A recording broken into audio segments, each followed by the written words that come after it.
to do that. We all have to have the same core curriculum standards. In the academies, what the way it's done with the academies, I could explain you that, is to give the opportunities for different communities. We have such a diversity that this is the best way to have a better relationship, having children from different backgrounds attend to school. That's why it's by lottery. It's not by any other system.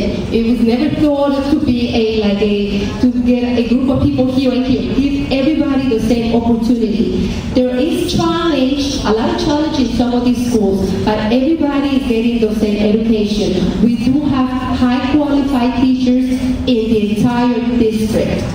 All the teachers have the same requirements. All the teachers are certified through the New Jersey Department of Education. They all have to have evaluations, whether it's kindergarten, first grade, gifted and talented, academy. They all have the same evaluation. The evaluators have to come to each school, supervisors, administration, anyone, the superintendent, make sure that everybody has to go through the same guidelines, whether it's a teacher's aide, whether it's in the kitchen, whether it's a security guard. Everybody has to have an evaluation done every year. I don't know whether you're tenure or non-tenure, they have to go through that process. I go through that process every year. Maybe once a year for tenure people, non-tenure will have different requirements, but everybody's certified, and our mission as educators is to provide a free and appropriate education to all.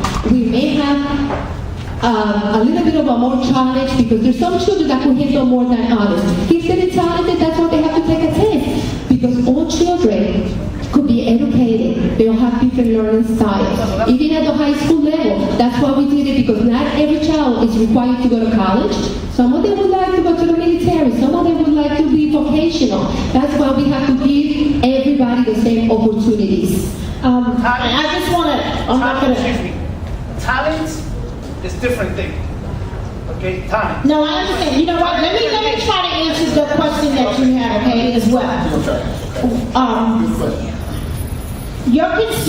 One of the concerns that he mentioned was that these lottery schools are not getting the same, or the other schools from neighborhood schools are not getting the same things as the lottery schools. Okay, that's what I'm trying to pinpoint. That's what you're pretty much saying, because there are a lot of parents who pretty much want to understand, or they want their children to go to those schools specifically because they feel that they don't have the same thing. I'll explain a couple of things. One of the things is that we've adopted a management instruction theory of action. That means every school is being taught and given the same opportunities. Now, one of the things that you have to keep in mind is that the lottery schools that we have put into place was not meant to segregate or single out. It was meant to give those on any part of Elizabeth to come into a school environment or community and be able to learn today. That was what the opportunity was. That was what it was there for, as an opportunity. Now, the other thing that we know is that the lottery schools also were extended days. And because we saw that, we decided to now extend the days to see if that's going to help the other schools. They all should be getting the same thing. If they're not getting the same thing, we need to know that. We need to know what is it that you feel that school is not giving your child in a school, a neighborhood school versus another school, which is a lottery school. Now, we did extend the day across the district to hopefully see if that's going to help with their academic achievement and raising that up. Because if you know, a lot of people are saying the lottery schools are doing well, but not all of the lottery schools are doing well. There are schools that are neighborhood schools that are actually above some of those lottery schools. So everyone sees it because it's a new building or so on and so forth, but there are neighborhood schools that are actually doing way better than some of the lottery schools. Now, if there's an issue with the way we need to address this or see it differently, then I welcome the opportunity for those who don't who need that question answered in more detail to come and speak to any one of us at the board to try to get you the answer that you need. But I just had to say that we actually did extend the day for all of the schools so that they can have the same thing as the lottery schools. And now, because it was just done this year, again, it's going to take a process in seeing how that is going to actually work. And then again, as I told you before, we look at that data and we then decide what can we do differently. All right. If I could say something, the director part of that question to me. When the schools were being built, we didn't know we were going to be fortunate enough to build 10 new schools.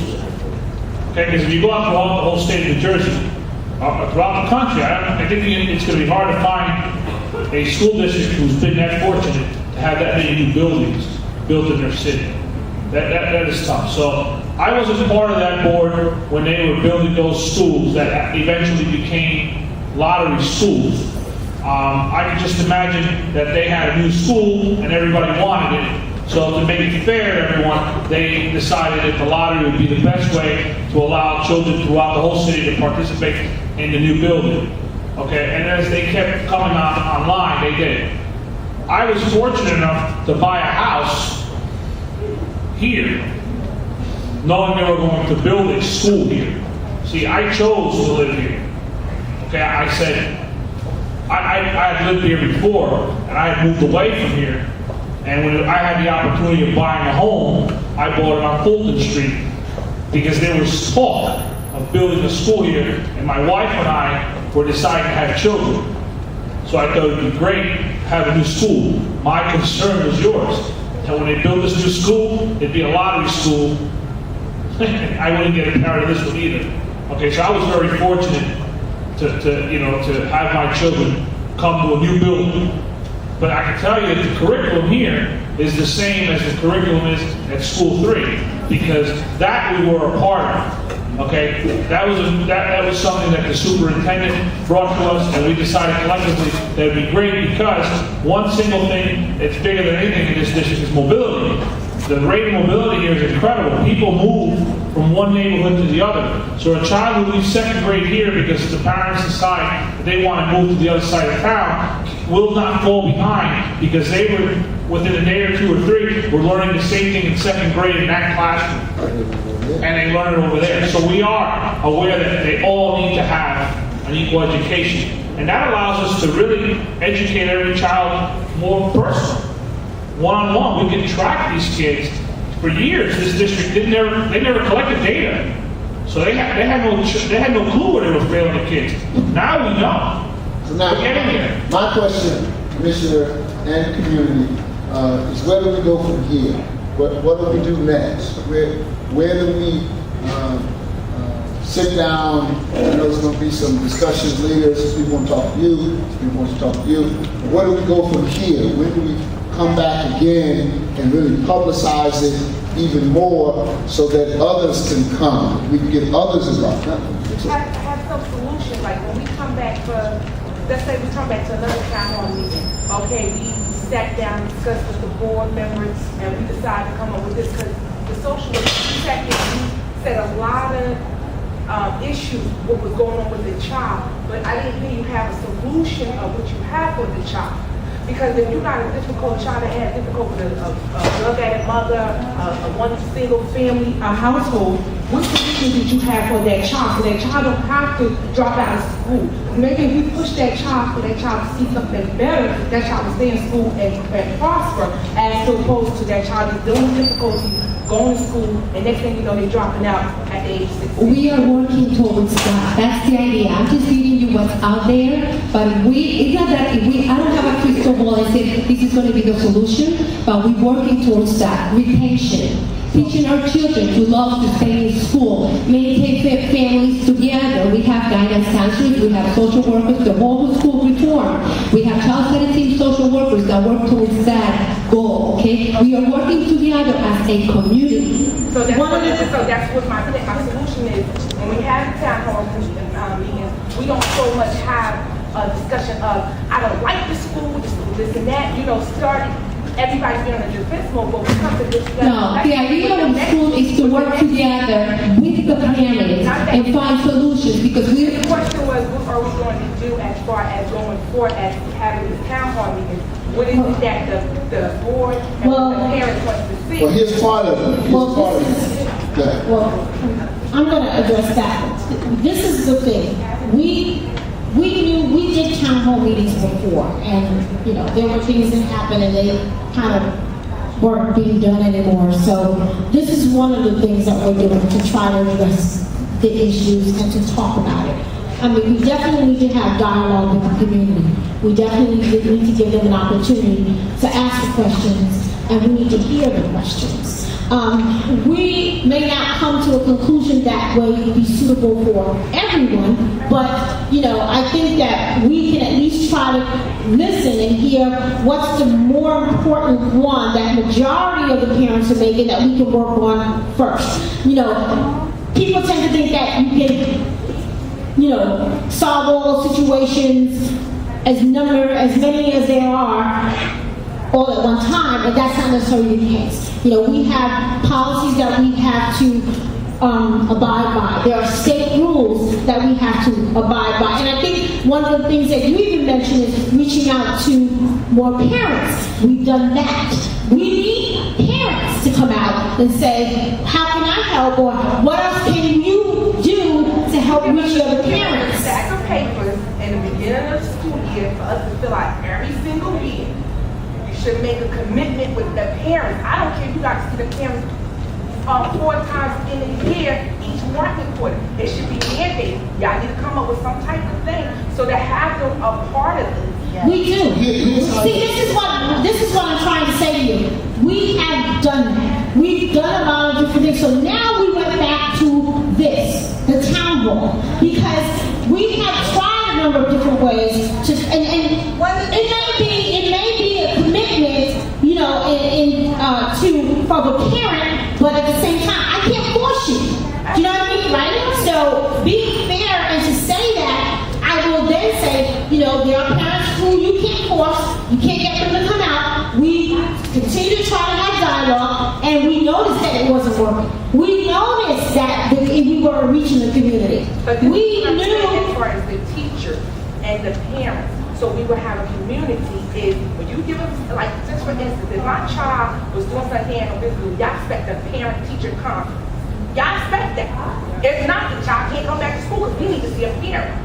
It shouldn't be a conflict for the teacher and the parent to communicate. Right, and we don't, like I stated before, we don't go to the classroom level, but yeah, we have policies. There are policies. If those things are not being, you know, adhered by, this is the opportunity where we need to address assistant superintendents, where we need to address those people.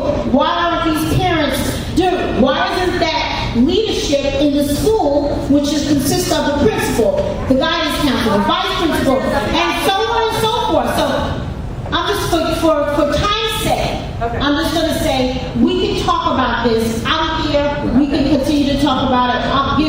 We can all give you, you know, other things. You know, we made over 40,000 phone calls. Yep, and I got it. Okay, we made over 40,000 phone calls. We put flyers in every child's book bag in this part of town because we're moving it around. Okay, so citywide we made 40,000 phone calls. The pastor said this room should be full. Okay, this room should be full. Now, I want to be the first to apologize if at any time we seem confrontational or defensive. Okay, but look at it this way. Okay, the pastor, okay, is not partisan. He just came to do his part as a community leader, and he can tell you that there are people who come to these meetings with another agenda, and we're not concerned about that. We understand because we are elected that we're not naive to the fact that there is politics involved in what we do. There's going to be a segment of the population who's with us and others who aren't with us for different motives. Okay? We are parents with children in the Elizabeth school system. We are reflective of our community. We want to understand you.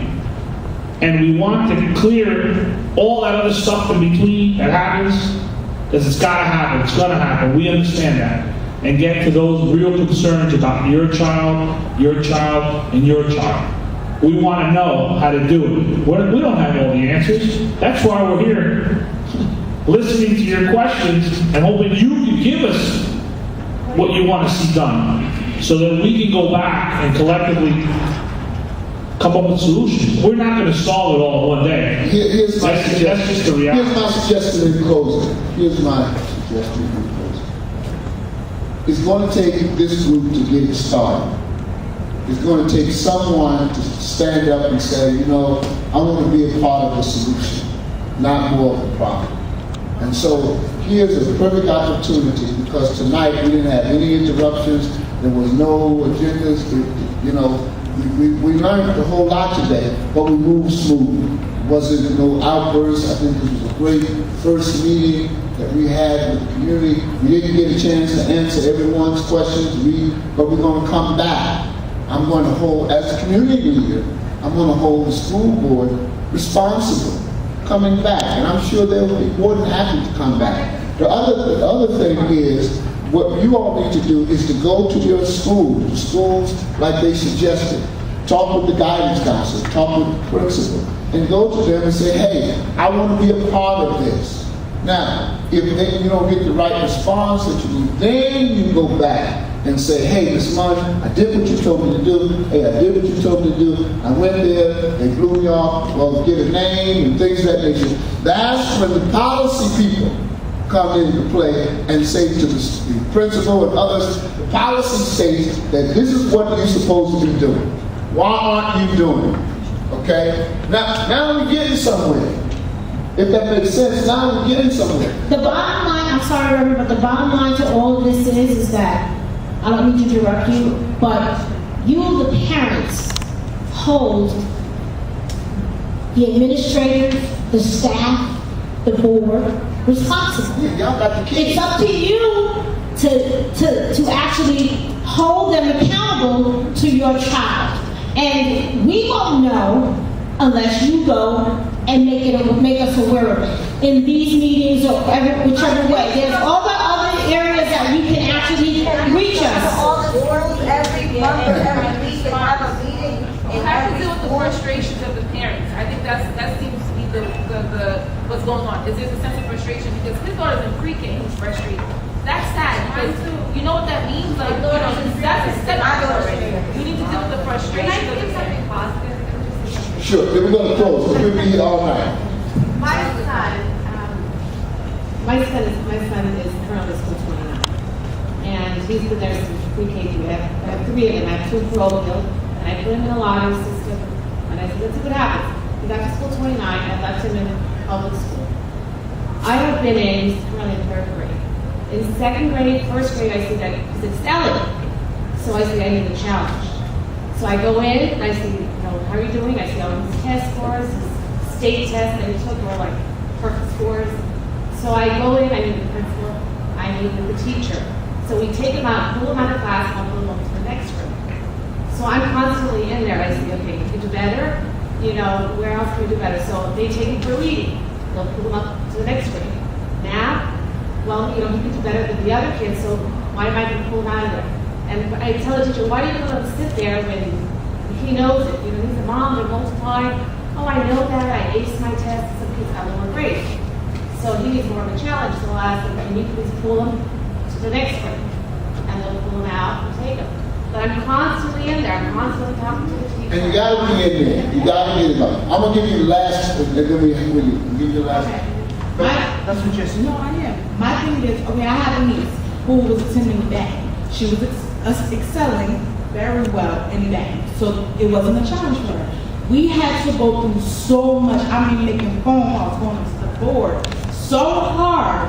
I had to fight so hard for her to get to school 31 because not returning phone calls, keep calling back. We're gonna call you back. We're gonna call you back. I mean, literally getting the runner. How's that fair? But now we have an opportunity, as soon as we can, to speak to one of them, and they will give you the instructions on how you can make that happen. Because again, I understand that, but in the future, here we have them. Now we have them. Here we have what we've been waiting for. For like 3 hours, but after tonight, what happened? I don't believe that to be the case this time. I don't believe that to be the case.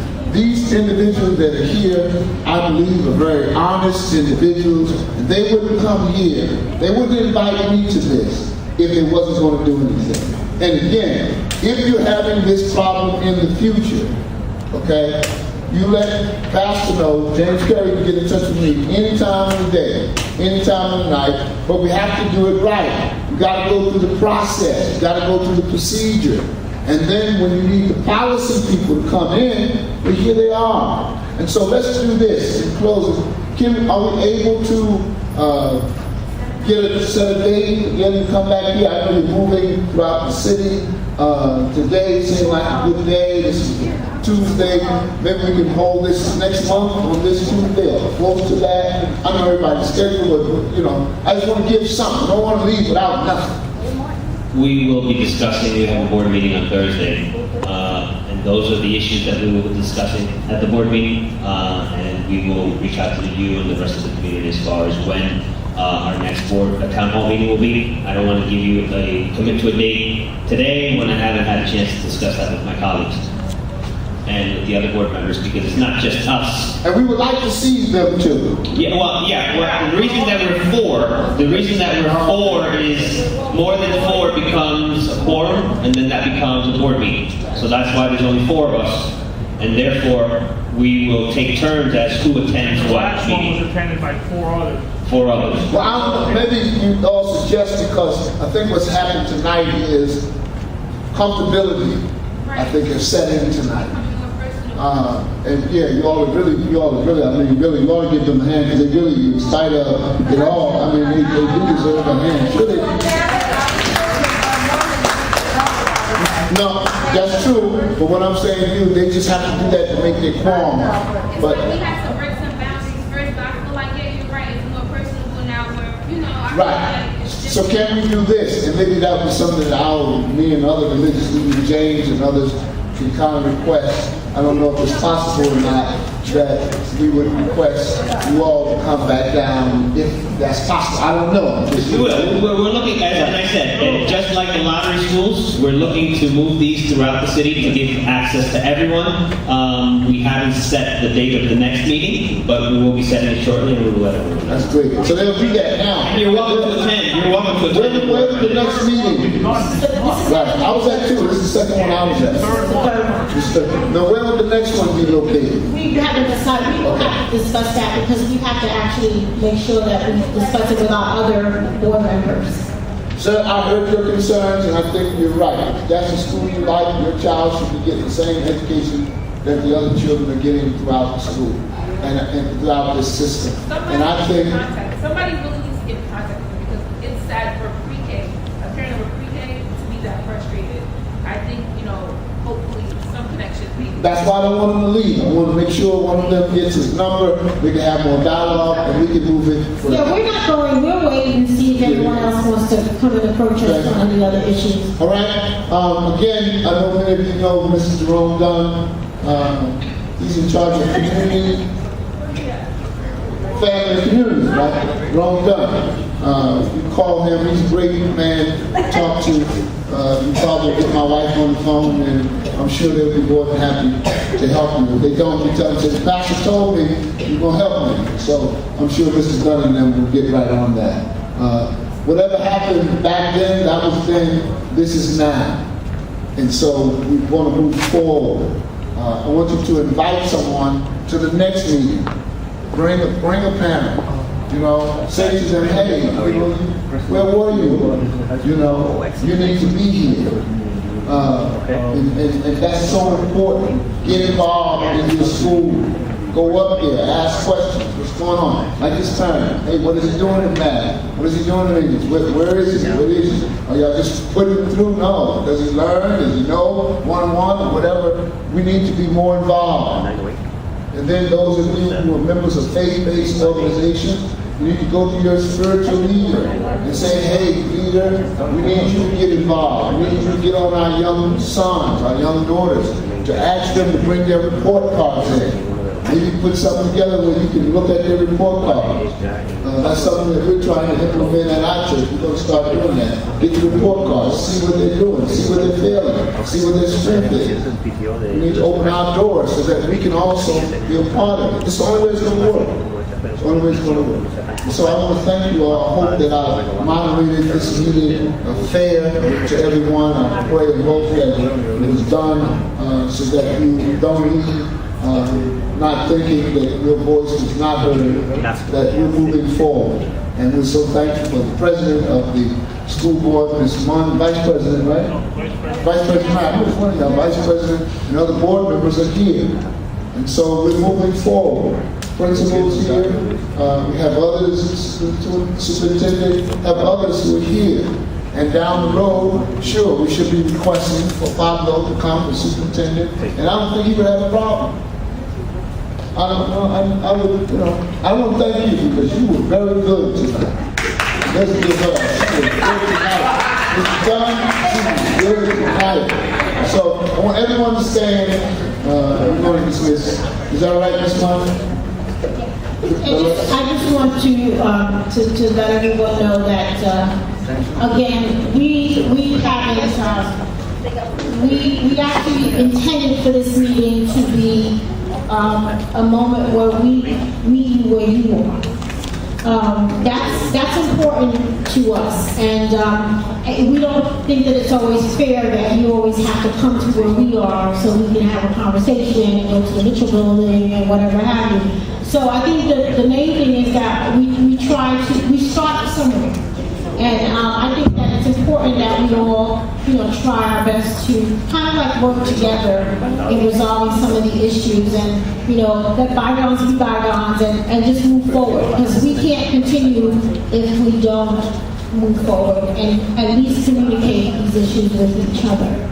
So I want to thank each and every one of you for coming out tonight. I really appreciate your time. I know it's a little bit late, and we hope that we can next time address even more of your concerns, and hopefully you won't stop and you'll be able to come and see us or call us or anything. And I know we're here, and we will be willing to give you our numbers or anything that you may need to make sure that we stay in communication and we can help you in any issues that you have. All right. Have a good night, everyone. And I think do you have anything else that you want to say? Thank you all for coming. Have a great night.